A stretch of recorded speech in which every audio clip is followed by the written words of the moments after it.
Hi friends, எல்லோரும் எப்படி இருக்கீங்க? நல்லா இருப்பீங்கன்னு நினைக்கிறேன். என்னோடய வாய்ஸ் கேட்குது அவங்களுக்கு. இது வந்து ஒரு குட்டி வீடியோ தான். என்ன அப்படின்னு பார்த்தீங்கன்னா, இப்போ வந்து நம்மளுக்கு மழை காலம் குளிர்காலமாக இருக்குது இல்லையா? ஸோ நம்மளோட ஸ்கின் எப்படி நம்ம பார்த்துக்கலாம், அதுக்கப்புறம் நம்ம ஹேர் எப்படி கேர் பண்ணிக்கலாம் அப்படின்றத பற்றி தான் நான் சொல்ல போகிறேன். ஓகேங்களா? இது வந்து ஒரு கேர்ள்ஸ்க்கான ஒரு டிப்ஸாக இருக்கும். நீங்கள் ஃபாலோ பண்ணுங்கள். நிறைய பேருக்கு வந்து இந்த வெயில் காலத்தில் ஸ்கின்னு ரொம்ப ட்ரை ஆகிடும். இப்படி கீறினா அப்படியே கோடு கோடாக விழுங்க பார்த்துருக்கீங்கல்ல. அது கையில் கீறினாலும் சரி, காலில் கீறினாலும் சரி, அப்படியே அந்த நகை கீரல் அப்படியே விழும். ஆனால் நம்ம அதுக்கான ஒரு டிப்ஸ் நான் சொல்கிறேன். என்ன அப்படின்னு பார்த்தீங்கன்னா, எப்போவுமே நம்ம கோகோனட் ஆயில் வந்து நம்ம பாடியில் அப்ளை பண்ணோம் அப்படின்னா நம்ம ஸ்கின்னுக்கு ரொம்ப நல்லது. சாஃப்டாக இருக்கும், ஷைனிங்காக இருக்கும். அந்த மாதிரி மழை காலம் குளிர்காலத்தில் அந்த பனி வெடிப்பு மாதிரி கீரலாக விழறது அந்த மாதிரிலாம் இருக்காது. குளிக்க போகும்போதும் கோகோனட் ஆயில் கைக்கு, முகத்துக்கு, காலுக்கெல்லாம் அப்ளை பண்ணிவிட்டு போய் குளிங்க.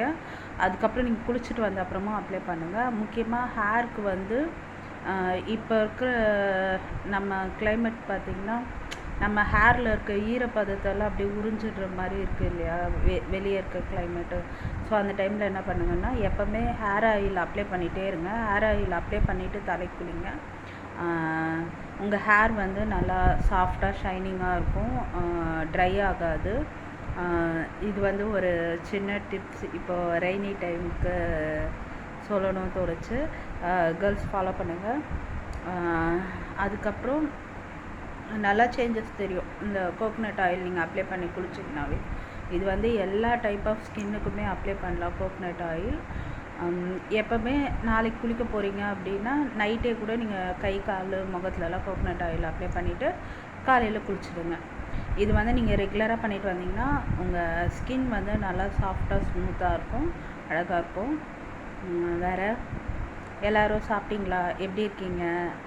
என்ன டிஃபன் இன்றைக்கி? எங்கள் வீட்டில் வந்து இட்லி சாம்பார். ஓகேங்களா? சாப்பிட்டாச்சு. கொஞ்சம் வெளியே போக வேண்டிய வேலை இருக்குது. ஓகேங்களா? நான் கிளம்புறேன். தொடர்ந்து வீடியோ பாருங்கள், சப்போர்ட் பண்ணுங்கள், சப்ஸ்கிரைப் பண்ணுங்கள், லைக் பண்ணுங்கள். சப்ஸ்கிரைப் பண்ண எல்லாருக்குமே ரொம்ப ரொம்ப ரொம்ப தேங்க்ஸ். ஓகே, நான் சொன்னதை ட்ரை பண்ணி பாருங்கள் ஃப்ரெண்ட்ஸ். பாய்.